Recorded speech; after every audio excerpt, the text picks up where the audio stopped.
May napansin ka ba? May mga tao na kahit tahimik lang sila, hindi mo sila basta-basta binabastos.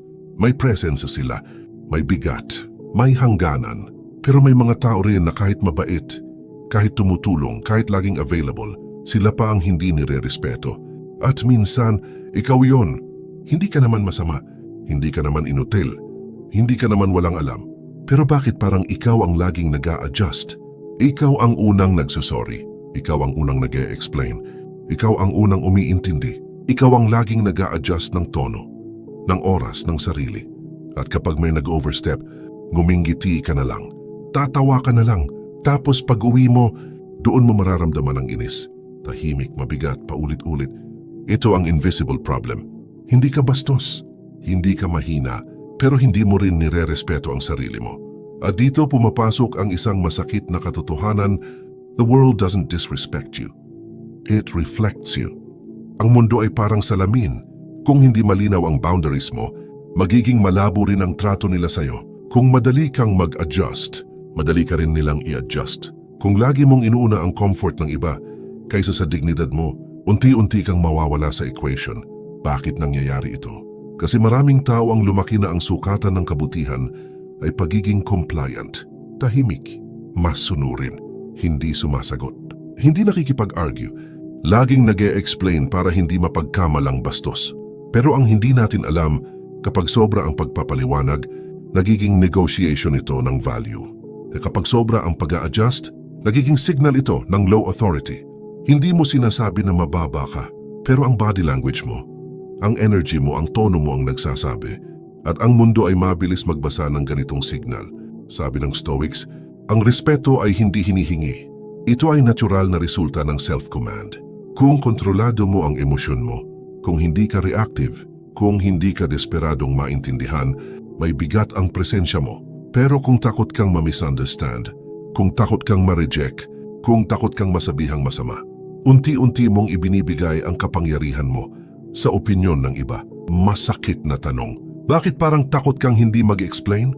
Bakit parang kailangan mong ipaliwanag ang bawat kilos mo? Bakit parang ang bigat kapag may hindi nakaintindi sa'yo? Is it really about being kind? Or is it about fear? Fear na hindi ka tanggapin. Fear na hindi ka magustuhan. Fear na mawalan ng connection. At kapag ang takot ang nagdidikta ng galaw mo, ang respeto ay hindi lalapit sa'yo. Ang respeto ay hindi nakukuha sa pagiging mabait lang. Nakukuha ito sa clarity, sa firmness, sa self-control. Kapag malinaw ka sa sarili mo, hindi mo kailangang i-justify ang bawat hakbang. Kapag buo ang loob mo, hindi mo kailangang patunayan ang halaga mo. Ang taong may inner authority, hindi nagsusumigaw. Tahimik lang, pero ramdam. Kaya tanungin mo ang sarili mo ngayon, kapag may nag-overstep, kaya mo bang tumahimik ng may dignity? Kapag may hindi nakaintindi sa'yo, kaya mo bang hindi maghabol ng approval? Kapag may hindi sumang-ayon, kaya mo bang manatiling kalmado? Dito nagsisimula ang self-respect, hindi sa paghingi ng respeto, kundi sa pagtigil sa pag-abandon sa sarili mo. At kung may isang linya kang dadalhin mula sa part na ito iyon, kapag hindi mo pinapahalagahan ang sarili mo, ang mundo ang magtatakda ng presyo mo. Ang invisible problem ay hindi kung paano ka tratuhin ng iba. Ang invisible problem ay kung paano mo tratuhin ang sarili mo kapag walang nakatingin. Pag sinabi mong respect yourself, maraming tao ang nagkakamali ng interpretasyon. Akala nila ito ay pagiging mataas ang tingin sa sarili. Akala nila ito ay pagiging dominante. Akala nila ito ay pagiging walang pakialam sa iba. Pero hindi. Ang ego ay nagsasabing, mas magaling ako sa'yo. Ang arrogance ay nagsasabing, kailangan mong makita kung gaano ako kagaling. Pero ang self-respect ay nagsasabing, alam ko ang halaga ko at hindi ko ito ibababa. Tahimik, hindi nang-aapak, hindi nang hihingi ng palakpak. Self-respect is an inner standard. Ang tunay na self-respect ay hindi emosyon, hindi ito mood, hindi ito confidence spike. Ito ay standard. May limitasyon ka sa kung paano ka kakausapin. May limitasyon ka sa kung paano ka tratuhin. May limitasyon ka sa kung ano ang tatanggapin mo. Kapag wala kang standard, ang mundo ang magsiset ng standard para sa'yo. At kadalasan, mababa iyon. Sa Stoic philosophy, ang pinakamataas na layunin ay virtue, hindi approval, hindi palakpakan, hindi pagiging popular. Hindi pagiging gustong-gusto ng lahat. Ang virtue ay integridad. Ang virtue ay self-control. Ang virtue ay paggawa ng tama kahit walang nakakakita. Kung ang sukatan mo ng halaga ay validation, magiging alipin ka ng opinyon. Pero kung ang sukatan mo ay virtue, hindi ka basta-basta matitinag. Isipin mo ito, kung may taong hindi ka gusto, pero alam mong tama ang kilos mo. Bawas ba ang halaga mo? Kung may taong hindi nakaintindi sa'yo, pero malinaw ang intensyon mo, kailangan mo pa bang ipaglaban ang sarili mo? Ang sagot ay hindi. Doon nagsisimula ang inner authority, sa pananampalataya. Ang dignidad ng tao ay hindi galing sa opinyon ng ibang tao. Ito ay galing sa nilikha. Ang tao ay binigyan ng dangal bilang nilikha ng Panginoon. Ibig sabihin may inherent na halaga ka bago pa man may pumalakpak sa'yo. Hindi ka nagiging mahalaga dahil may sumuporta sa'yo. Hindi ka nagiging mahalaga dahil may nag-approve sa'yo. May halaga ka dahil nilikha ka.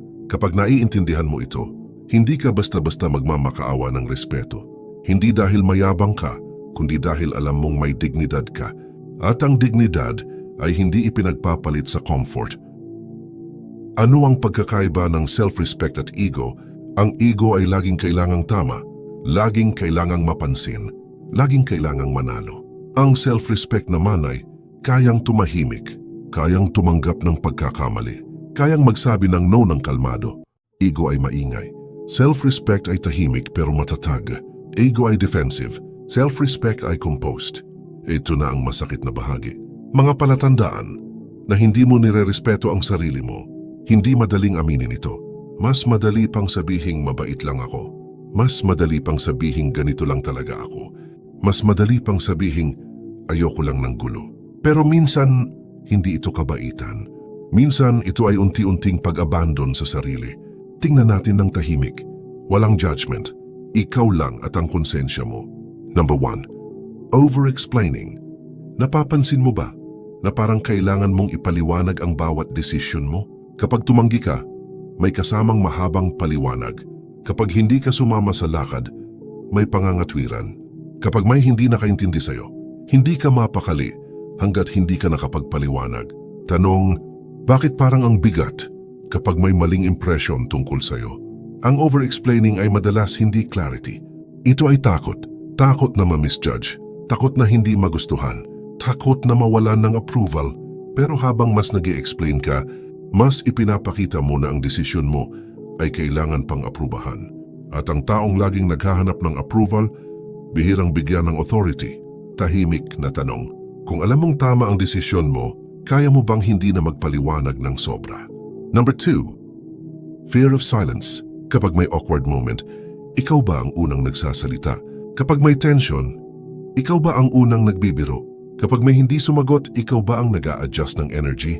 Ang katahimikan kasi may bigat. At ang taong komportable sa katahimikan, may presence. Pero kung hindi mo kaya ang silence, baka hindi ka pa komportable sa sarili mo. Minsan nagsasalita tayo hindi dahil may kailangang sabihin, kundi dahil hindi natin kaya ang pakiramdam nang hindi tayo kinakausap. Tanong sa sarili, kapag tahimik ang paligid, kalmado ka ba o kinakabahan? Number 3. Laughing when disrespected. Ito ang pinaka-subtle. May nagbiro na medyo lumagpas.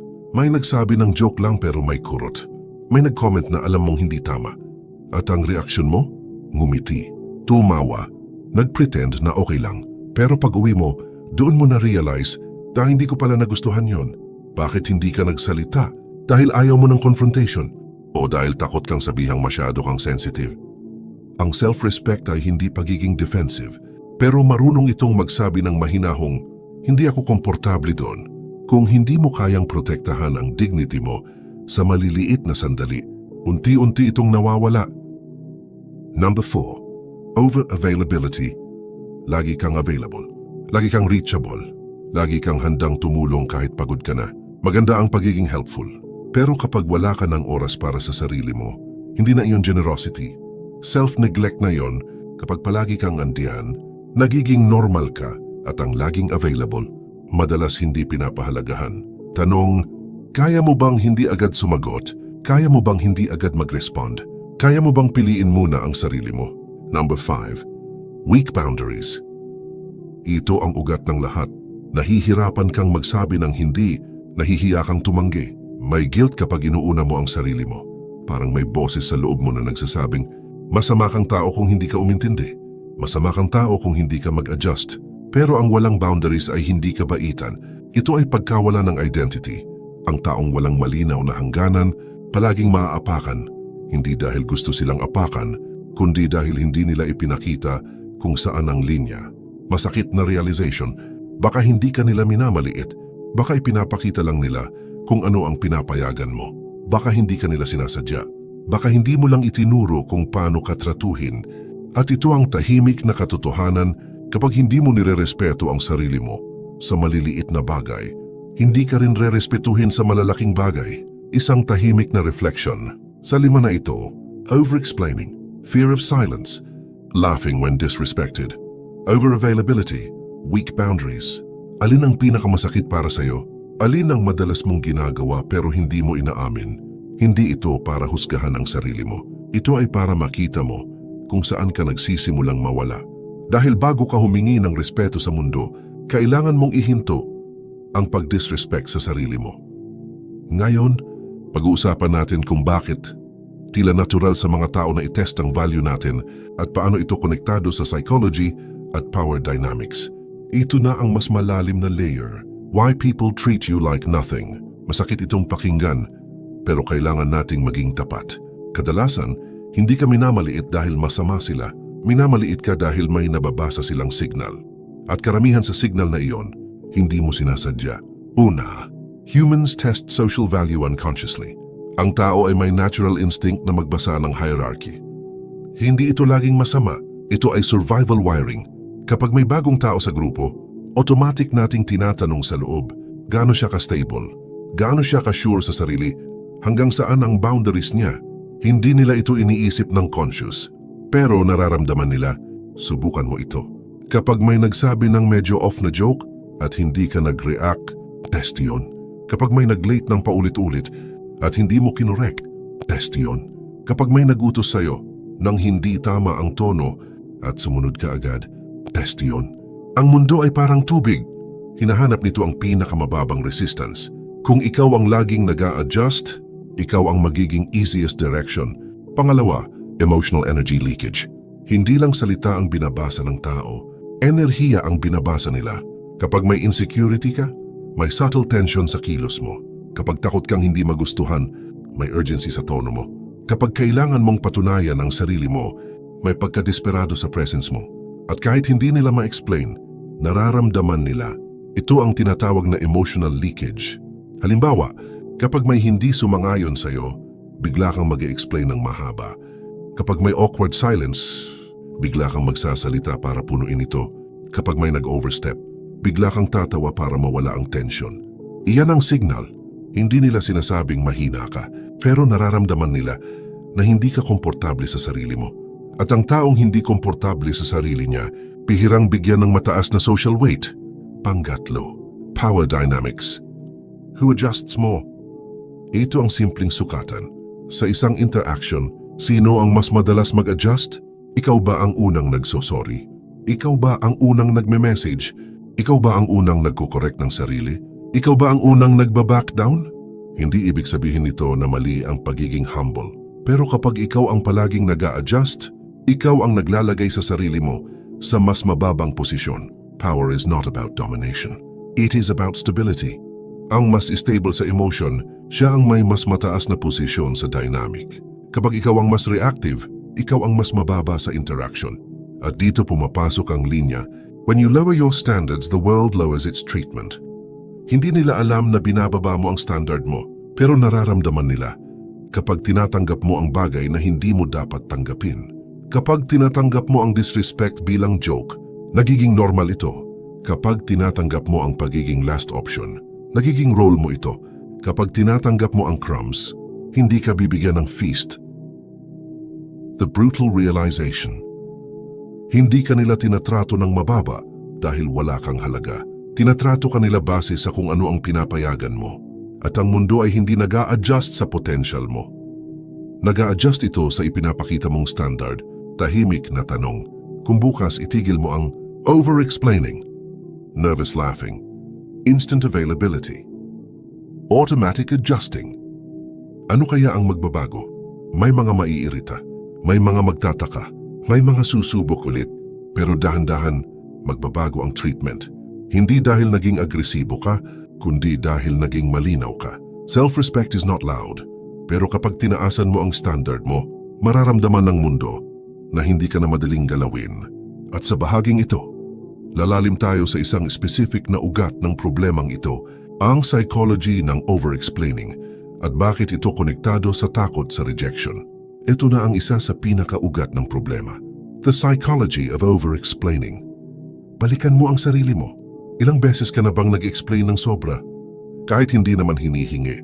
May nagtanong ng simple, sinagot mo ng mahaba. May tumanggi sa idea mo. Bigla kang nag-defend ng 5 minuto. May hindi sumama, bigla mong nilinaw ang side mo, kahit wala namang umaatake. Bakit? Explaining is often seeking approval. Sa ibabaw, mukhang clarity. Pero sa ilalim, madalas approval. Kapag nag-e-explain ka ng sobra, ang tunay na tanong sa loob mo ay, okay pa ba ako sa paningin mo? Hindi mo ba ako i-judge? Valid pa rin ba ako? Ang paliwanag ay nagiging paraan para hindi ka i-reject. Pero pansinin mo ito, ang taong sigurado sa sarili niya, hindi kailangang ipaglaban ang bawat detalye. Kung malinaw ang intensyon mo, isang maikling sagot sapat na.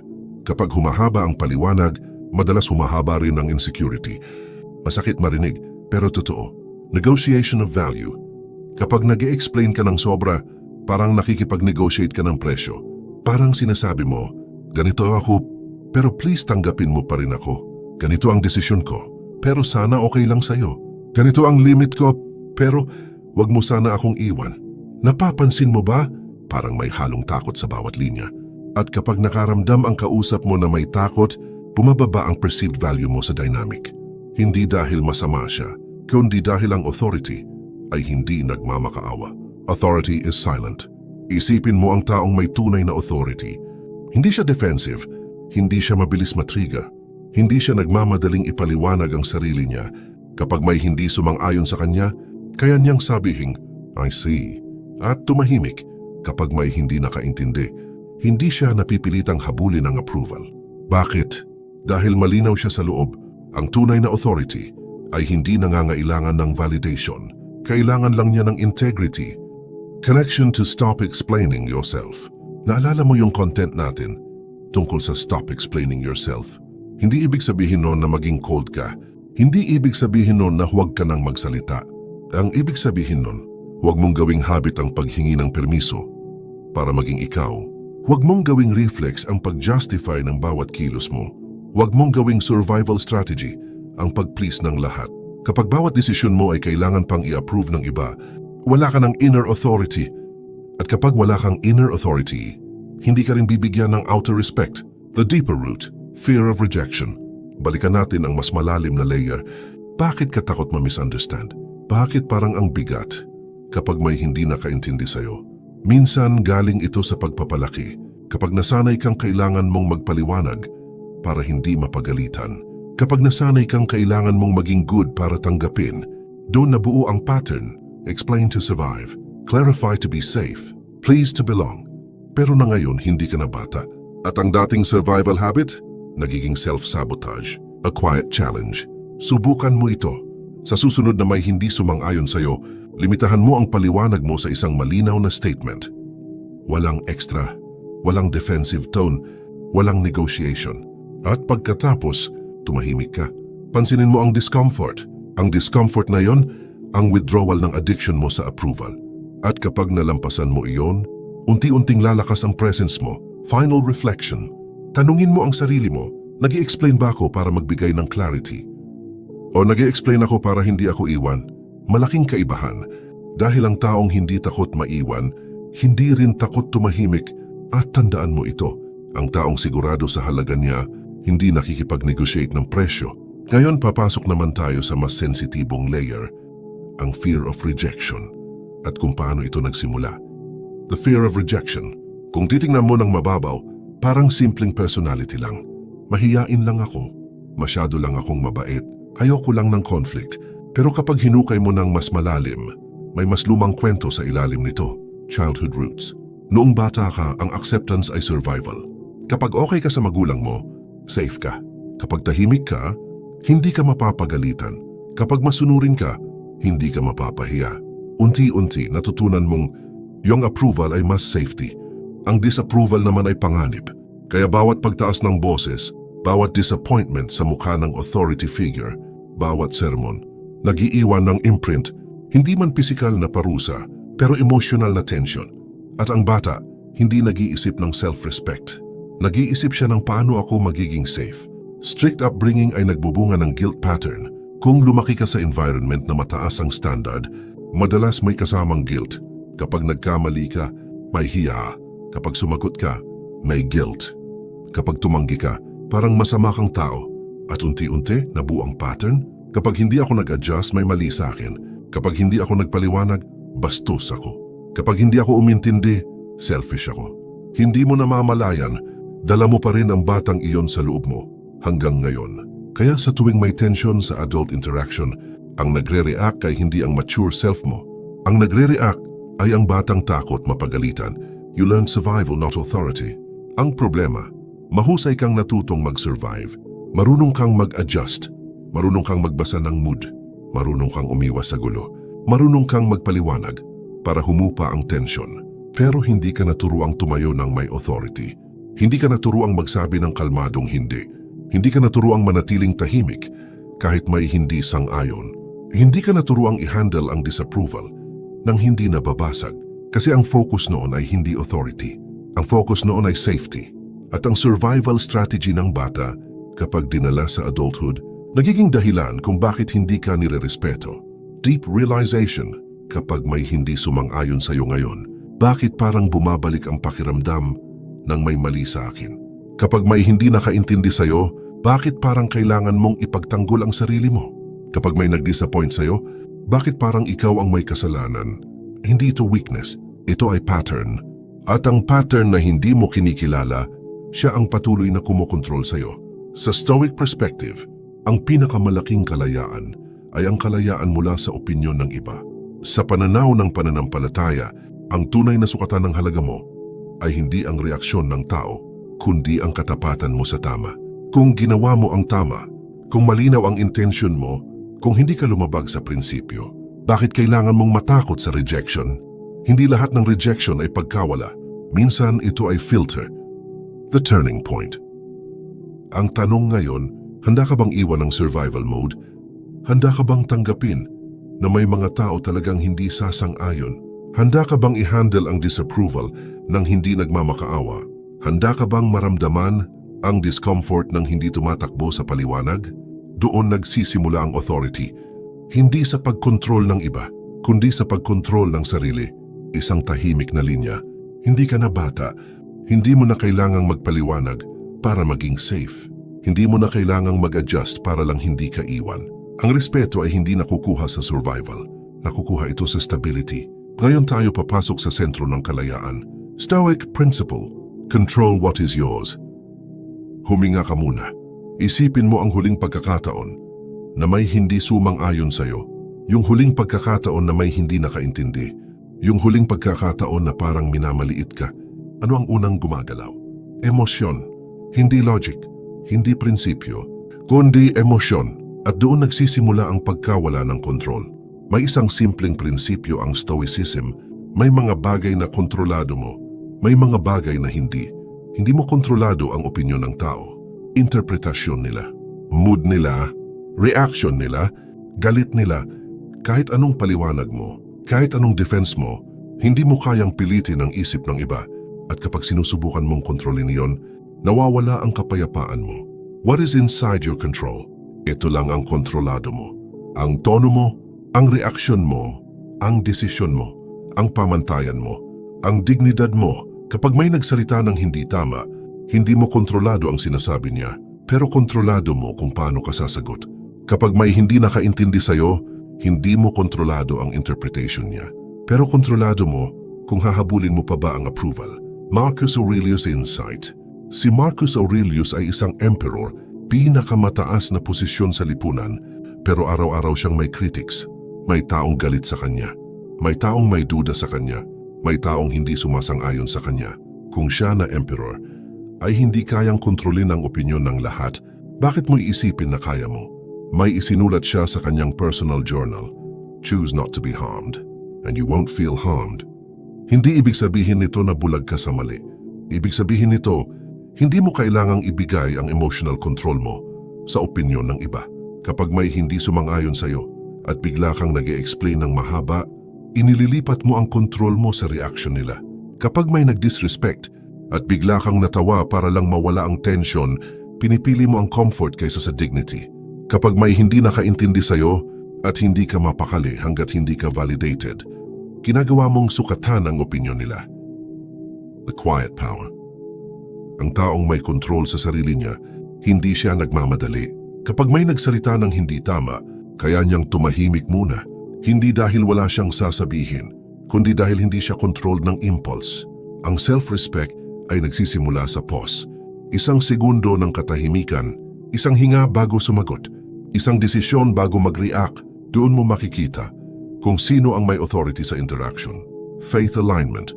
Kung ginawa mo ang tama, kung malinaw ang intention mo, kung hindi ka lumabag sa prinsipyo, bakit ka matatakot sa opinyon? Ang opinyon ng tao ay pabago-bago. Ngayon okay ka, bukas hindi. Pero ang karakter mo, iyan ang tunay mong hawak. At kapag malinaw ang karakter mo, hindi mo kailangang kontrolin ang perception ng iba. Tahimik na hamon. Sa susunod na may hindi sumang-ayon sa'yo, subukan mong hindi agad mag-explain. Sa susunod na may magbiro ng medyo lumagpas, subukan mong tumingin lang ng kalmado. Sa susunod na may hindi maka-appreciate sa effort mo, subukan mong hindi maghabol ng recognition. At pansinin mo, ang discomfort ay lilipas, pero ang control na nakuha mo, mananatili.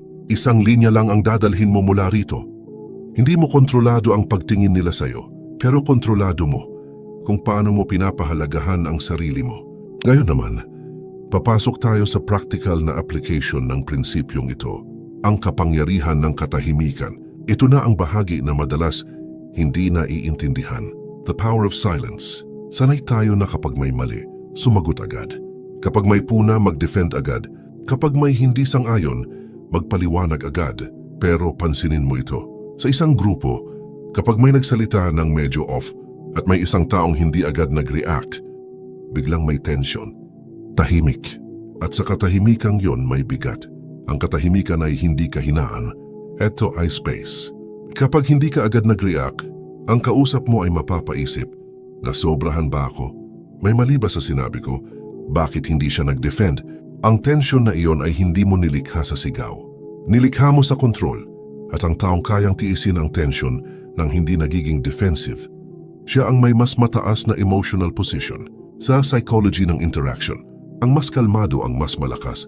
Kapag ikaw ang mas reactive, ikaw ang mas invested. Kapag ikaw ang mas invested, ikaw ang mas vulnerable sa dynamic. Pero kapag kaya mong manatiling steady, kahit may provocation, nag-iiba ang energy. Hindi dahil nananakot ka, kundi dahil hindi ka madaling galawin. At ang taong hindi madaling galawin, natural na nirerespeto ng iba, ang malakas na depensa ay kadalasang may halong takot, mabilis magsalita, mabilis mag-justify, mabilis magpaliwanag. Pero ang calm presence, mabagal, diretso, maikli. Isang tingin, isang maikling sagot, isang malinaw na linya, walang drama, walang emotional leakage, mas tahimik pero mas mabigat. The man who does not defend himself rarely needs to. Isipin mo ito ng mabuti, kapag ang isang tao ay hindi agad nagtatanggol ng sarili niya, madalas hindi siya inaatake ng paulit-ulit. Bakit?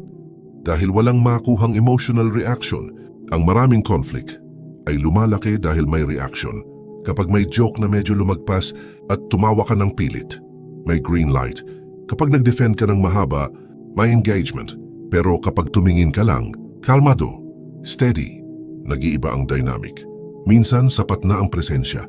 Silence is not weakness. Mahalagang linawin ito. Ang katahimikan ay hindi pag-iwas. Hindi ito pagiging passive. Ito ay controlled response. Kung kailangan mong magsalita, magsalita ka. Pero hindi dahil na-trigger ka, kundi dahil pinili mo. Ang self-respect ay hindi loud. Ito ay deliberate. Sa tuwing hindi ka agad magre-react, may maliit na pagbabago sa loob mo. Mula survival, papunta sa authority. Mula takot, papunta sa stability. Mula approval seeking, papunta sa clarity. Sa simula, mahirap. Parang gusto mong punuin ang katahimikan. Parang gusto mong magpaliwanag. Parang gusto mong mag-defend. Pero kapag tiniis mo ang ilang segundo, mararamdaman mo ang bagong uri ng lakas. Tahimik, hindi dramatic. Pero totoo, isang tahimik na practice. Sa susunod na may awkward silence, huwag mo agad punuin. Sa susunod na may provocation, huwag agad sumagot. Huminga, tumingin, mag-isip. At pagkatapos, kung kailangan magsalita ka ng maikli, makikita mo ang pagbabago. Hindi dahil naging dominante ka, kundi dahil naging composed ka. Dalhin mo ang linyang ito. Ang taong hindi madaling matrigger, hindi madaling maliitin. Ngayon naman, pag-uusapan natin kung paano mag-set ng boundaries nang hindi nagiging galit o mayabang. Ngayon, papasok tayo sa pinaka-practical na bahagi. Boundaries without anger. Maraming tao ang akala, para magkaroon ng boundaries, kailangan mong maging matigas. Kailangan mong maging intimidating. Kailangan mong magtaas ng boses. Pero hindi. Ang galit ay hindi boundary. Ang galit ay reaction. At ang reaction ay kadalasang galing sa naipong sama ng loob, hindi sa malinaw na prinsipyo. Ang tunay na boundary. Ang boundary ay simpleng linya. Hanggang dito lang, walang drama. Walang insulto. Walang emotional explosion. Isang malinaw na posisyon. Kapag may humingi ng hindi mo kayang ibigay, hindi ako pwede. Kapag may nagsabi ng hindi tama, hindi ako komportable doon. Kapag may paulit-ulit na late, next time mas maaga tayo. Maikli, diretso, kalmado. Stoic discipline. Sa stoic perspective, ang pinakamataas na anyo ng lakas ay self-control. Hindi mo kontrolado ang kilos ng iba, pero kontrolado mo ang sagot mo. Kung kailangan mong mag-set ng boundary, hindi ito para parusahan sila. Ito ay para protektahan ang character mo. Kapag nagalit ka, parang ipinapakita mong nawala ang kontrol mo. Kapag kalmado ka, ipinapakita mong ikaw ang may hawak ng sarili mo. Sa pananampalataya, malinaw ang prinsipyo, maging matatag, pero may magandang asal. Hindi ka inaasahang magpaapi. Hindi ka rin inaasahang mangapi. May balanse. Kapag may mali, ituwid pero may wisdom. Kapag may limitasyon, sabihin pero may respeto. Hindi bastos.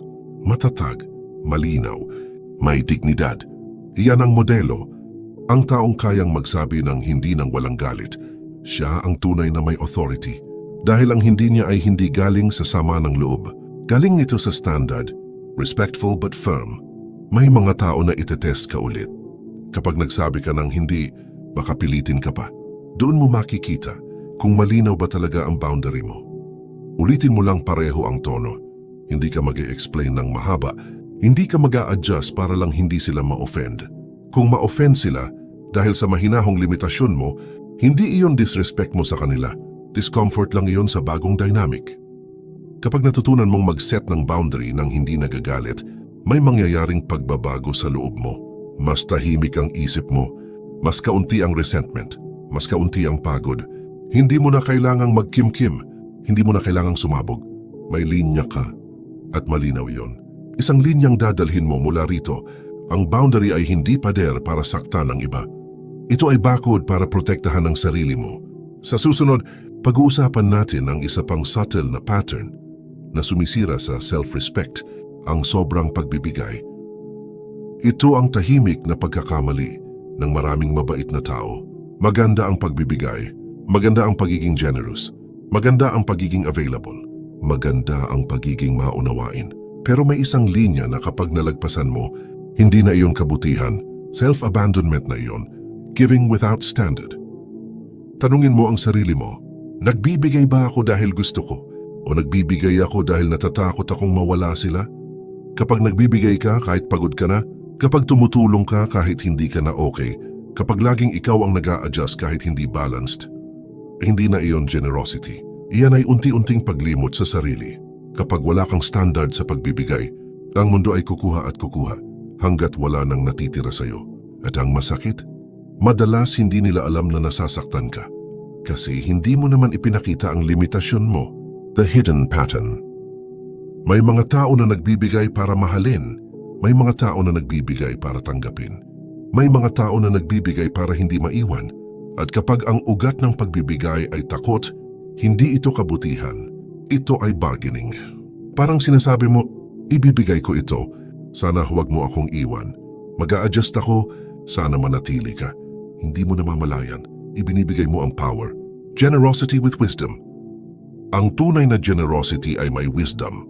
Hindi lahat ng humihingi ay dapat bigyan. Hindi lahat ng lumalapit ay dapat papasukin. Hindi lahat ng nangangailangan ay ikaw ang sasalo. Sa Stoic discipline, may malinaw na prinsipyo, gumawa ng tama, pero huwag sirain ang sarili mo. Sa pananampalataya, ang kabutihan ay hindi dapat maging daan ng pang-aabuso.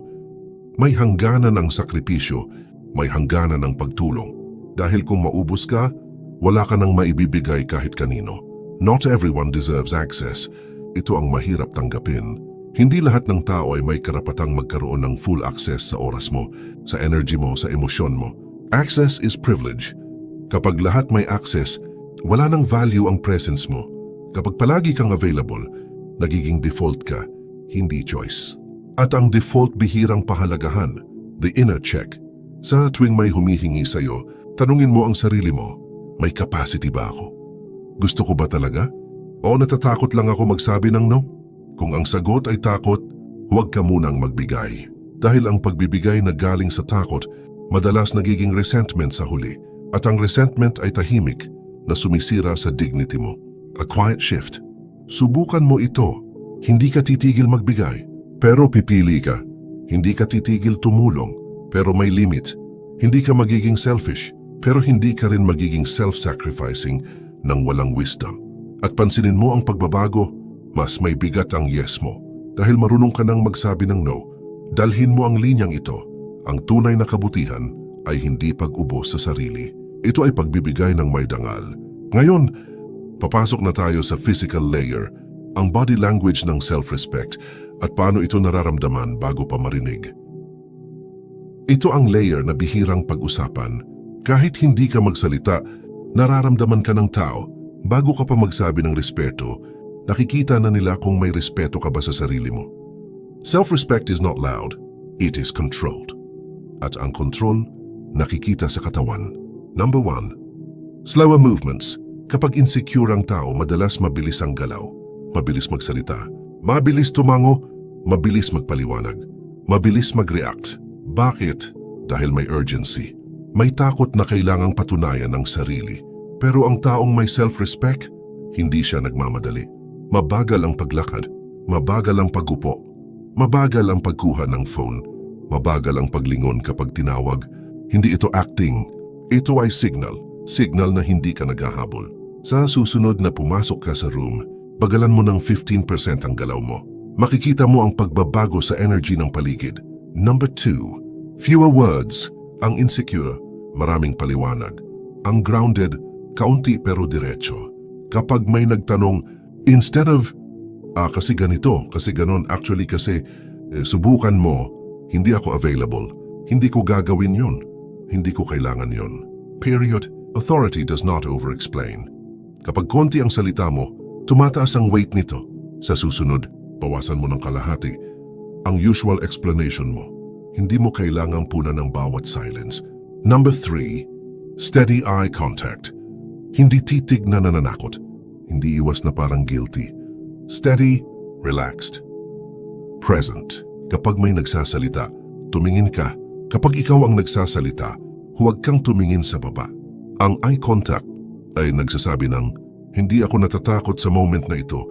At tandaan mo, ang taong may self-respect, hindi umiiwas sa presence ng iba. Sa next conversation mo, panatilihin ang eye contact ng 3 to 5 seconds bago ka umiwas. Mapapansin mong mas kalmado ang response nila sa'yo. Number 4. Controlled reactions. Ito ang pinakamalakas. Kapag may nag-joke ng medyo disrespectful, huwag agad tumawa kung hindi ka natuwa. Kapag may nagtaas ng boses, huwag mong tapatan. Kapag may nag-provoke, huwag agad mag-defend. Ang control ng reaction ay control ng frame. Kapag hindi ka reactive, ikaw ang may hawak ng emotional tempo. At ang taong may hawak ng tempo, siya ang may power. Sa susunod, magbigay ng 2-second pause bago sumagot. Simple, pero sobrang lakas. The energy shift. Kapag mabagal ang galaw mo, konti ang salita mo, diretso ang tingin mo, kontrolado ang reaction mo. Iba ang mararamdaman ng tao. Hindi ka nila kayang i-rush. Hindi ka nila kayang ibuli. Hindi ka nila kayang i-dismiss. Hindi dahil agresibo ka, kundi dahil grounded ka. Self-respect is embodied. Hindi lang ito mindset. Hindi lang ito quotes. Ito ay nararamdaman bago pa marinig. At kapag ang katawan mo ay kalmado, ang mundo ay nag-a-adjust sa pace mo. Pag-uusapan naman natin ang social reset, paano baguhin ang trato ng tao sa'yo kahit pareho pa rin ang personality mo. Ito ang layer na madalas mali ang pagkaintindi ng tao. Kapag sinabi mong mag-detach ka, akala nila maging cold, maging walang pakialam, maging mayabang. Pero hindi iyon ang ibig sabihin. Ang emotional detachment ay hindi pagpatay ng emosyon. Ito ay pagkontrol ng emosyon. May emosyon ka pa rin, pero hindi ka pinapatakbo nito. Not coldness. Hindi ito yung pagiging malamig. Ang cold na tao, walang warmth. Ang detached na tao, may warmth, pero may control. Coldness is armor. Detachment is mastery. Kapag cold ka, naglalayo ka dahil takot ka. Kapag detached ka, kalmado ka dahil buo ka. Malaking pagkakaiba, hindi ito pagmamalaki. Hindi ito yung pagsasabi lang ng I don't care about anyone. Hindi ito yung mas mataas ako. Kundi ito ay ang pagsasabi ng hindi ko hahayaang sirain ng emosyon ang clarity ko. Kapag may nagsabi ng masakit, narinig mo, pero hindi ka agad pumutok. Kapag may nag-ignore sa'yo, napansin mo, pero hindi ka agad nag-overthink. That space between stimulus and response. Doon nakatira ang self-respect. Strategic emotional regulation. Ito ang sikreto. Mas reactive ka. Mas madaling kontrolin, mas kalmado ka, mas mahirap kang galawin. Ang mundo ay nagre-respeto sa taong hindi madaling ma-shake. Kapag alam ng tao na kaya ka nilang i-trigger, may power sila sa'yo. Kapag alam nilang hindi ka basta-basta gumagalaw, nag-iingat sila. The less reactive, the more respected. Pansinin mo ito sa real life. Yung taong laging may reaction sa lahat, laging pinapansin, pero hindi laging nire-respeto. Yung taong selective ang reaction, tahimik pero may bigat. Hindi siya kailangang magtaas ng boses. Hindi siya kailangang magpaliwanag ng mahaba. Presence pa lang sapat na. Practical application. Number 1. Delay your reaction. Kapag may nag-trigger sa'yo, huminga ka muna. Hindi mo kailangang sumagot agad. Number 2. Separate emotion from decision. Pwede kang masaktan, pero ang desisyon mo hindi dapat galing sa galit. Pwede kang ma-disappoint, pero hindi mo kailangang maghabol. Number 3. Observe before absorbing. Hindi lahat ng sinasabi ng tao tungkol sa iyo ay totoo. Hindi lahat ng energy ay kailangan mong tanggapin. May mga bagay na dapat marinig, pero hindi dapat dalhin. The inner shift. Kapag emotionally detached ka, hindi ka madaling ma-pressure, hindi ka madaling ma-guilt trip, hindi ka madaling ma-manipulate. At doon nagsisimula ang tunay na respeto, hindi dahil nagbago ka ng personality, kundi dahil hindi ka na madaling hilahin. Isipin mo ito, kapag ang loob mo ay tahimik, hindi ka na naghahabol ng kontrol sa labas. At kapag hindi ka naghahabol, ikaw ang nagiging sentro. Ngayon, papasok tayo sa rebuilding your inner standard. Paano mo itataas ang baseline mo para hindi ka na bumalik sa old pattern? Ito ang parte na bihira paghandaan ng tao. Akala nila, kapag nagsimula silang irespeto ang sarili nila, biglang magiging smooth lahat. Pero hindi, magkakaroon ng shift. At ang shift na yon minsan tahimik, minsan masakit. Kapag tinaasan mo ang standard mo, nagbabago ang dynamics. Hindi dahil nagbago ang mundo, kundi dahil hindi ka na madaling galawin. Una, people adjust. May mga tao na mag-a-adjust. Yung dati mong kausap na sanay, na ikaw ang laging available, biglang magpapaalam muna. Yung dating pwedeng magbiro ng below the belt, biglang magiging maingat. Hindi dahil natakot sila, kundi dahil naramdaman nila ang bagong boundary mo. They laughed when you were soft. They become careful when you are calm. Kapag hindi ka na reactive, nagiging measured din sila. Pangalawa, some leave. Ito ang masakit. May mga taong mawawala, hindi dahil masama ka, hindi dahil naging cold ka, kundi dahil hindi na sila komportable sa bagong version mo. May mga relasyon na nakabase sa ikaw ang laging nagbibigay, ikaw ang laging nag-a-adjust, ikaw ang laging nagsosorry. Kapag tinanggal mo yon, nawawala ang foundation. At tandaan mo, ang taong umalis dahil may boundary ka ay taong komportable lang sa'yo kapag wala kang boundary. Pangatlo, Some will test you. May magtutulak ulit sa limit mo. Magjo-joke ulit ng disrespectful. Magpapag-guilt trip ulit. Maghahanap ng butas. Hindi ito attack. Test ito. Tinitingnan nila kung consistent ka. Kung babalik ka ba sa dating pattern. Kung bibigay ka ba ulit. Dito pumapasok ang discipline. Self-respect is not a mood. It is a maintained standard. Kapag steady ka, titigil sila. Pang-apat, some will admire you. Tahimik lang sila. Hindi sila masyadong magsasalita. Pero mararamdaman mo, mas magiging diretsyo ang tono nila. Mas magiging maingat ang approach nila. Mas magiging genuine ang pakikitungo nila. Ang taong grounded ay nagbibigay ng sense of safety. Hindi chaotic, hindi dramatic, hindi needy, kalmado.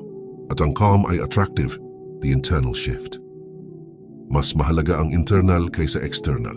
Kapag nagsimula kang irespeto ang sarili mo, hindi ka na natatakot mawalan ng tao, mas natatakot ka ng mawalan ng sarili.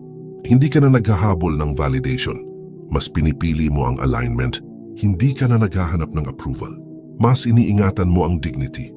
Isipin mo ito, they got comfortable when you tolerated everything, they get cautious when you tolerate nothing. At doon mo marirealize, hindi ka nila minamaliit noon, sinasanay mo lang sila kung paano ka tratuhin. Ngayon naman, pag-uusapan natin kung paano panatilihin ang bagong standard na ito kahit bumalik ang pressure. Ito ang parte na hindi agad nakikita. Walang malaking eksena, walang dramatic na confrontation. Unti-unti lang. The cost of not respecting yourself. Kapag hindi mo nirerespeto ang sarili mo, hindi ito isang biglaang pagbagsak. Ito ay erosion, parang bato na dahan-dahang inuukit ng tubig. Araw-araw, identity erosion. Sa simula maliit lang, nag-a-adjust ka. Nag-sorry ka kahit hindi mo kasalanan. Tumawa ka kahit nasaktan ka. Okay lang. Hanggang sa hindi mo na napapansin, iba ka na. Hindi mo na alam kung ano talaga ang gusto mo. Hindi mo na alam kung ano ang paniniwala mo. Hindi mo na alam kung saan ka komportable. Dahil mas nasanay kang mag-adjust kaysa mag-assert. Kapag lagi mong inuuna ang comfort ng iba, unti-unting nawawala ang shape mo. At isang araw mapapaisip ka, sino ba talaga ako kapag wala akong kailangang i-please? Pangalawa, emotional exhaustion. Ang pagiging understanding palagi ay nakakapagod. Ang pagiging okay lang palagi ay mabigat. Ang pagiging strong palagi, kahit hindi ka na okay, nakakaubos. Kapag wala kang boundary, lahat ng emosyon ng iba ay pumapasok sa'yo. Ikaw ang shock absorber, ikaw ang emotional sponge. Ikaw ang laging may responsibility mag-regulate ng mood ng room. At sa gabi, pag-uwi mo, pagod ka pero hindi mo alam kung bakit. Dahil hindi physical ang pagod mo, emotional leakage. Pangatlo, resentment. Ito ang pinakadelikado, hindi ka agad nagagalit. Pero unti-unti kang napupuno. Nagbibigay ka, pero umaasa kang ma-appreciate. Nag-a-adjust ka, pero umaasa kang mapansin. Nagtitiis ka, pero umaasa kang babawi sila. Kapag hindi nangyari iyon, sumisikip ang loob mo at ang resentment ay tahimik. Hindi ito laging sumisigaw. Minsan nagiging passive-aggressive. Minsan nagiging malamig. Minsan nagiging bigla ang pagputok sa maliit na bagay. Pero ang ugat, matagal mo nang hindi nire-respeto ang sarili mo. Pang-apat, loss of inner peace. Ito ang tunay na kapalit. Kapag wala kang self-respect, wala kang inner stability. Madali kang maapektuhan, madali kang matrigger, madali kang mag-guilt trip. Lagi kang naka-anticipate, okay ba sila sa akin? May nagawa ba akong mali? Baka hindi na nila ako gusto. Ang isip mo ay laging naka-survival mode. At kapag laging survival mode, walang peace. The hard truth. Masakit ito pakinggan, pero minsan, hindi ang ibang tao ang sumisira sa'yo. Ikaw ang nagbibigay ng pahintulot. Hindi dahil mahina ka, kundi dahil hindi mo pa alam ang value mo. At kapag hindi malinaw sa'yo ang value mo, ang mundo ang magdidikta nito. Mag-pause ka. Isipin mo, magkano ang binabayaran mo kapag hindi mo pinipili ang sarili mo? Hindi pera ang kapalit, kundi identity mo, energy mo, peace mo. Sa huling bahagi, pag-uusapan natin ang reclaiming your standard, ang commitment na hindi ka nababalik sa dati na version mo. Ito na ang dulo ng ating serye, ang pinakamalalim na layer. Dito magsasara ang loop at dito mo mararamdaman ang tunay na kalayaan. Pakinggan ang katahimikan sa paligid mo. Pakinggan ang katahimikan sa loob mo. You don't need revenge. Hindi mo kailangang patunayan sa iba. Hindi mo kailangang ibalik ang sama ng loob sa kanila. Ang tunay na lakas ay hindi galing sa pagkontrol sa iba, kundi sa kontrol sa sarili mo. You don't need approval. Hindi lahat ng opinyon ay may value. Ang ibang tao ay may sarili silang bias, fear at agenda. Hindi mo kailangang habulin ang kanilang pagtanggap. Ang respeto mo sa sarili mo ang pinakamahalaga. You need discipline. Ito ang backbone ng authority. Disiplina sa galaw, sa salita, sa emosyon. Disiplina sa pagpili kung sino ang binibigyan mo ng access sa sarili mo. Disiplina sa pagtayo sa prinsipyo kahit tahimik ang paligid. You need inner authority. Kapangyarihan ay hindi laging external. Ang pinakamalakas na tao ay siya na may mastery sa sarili.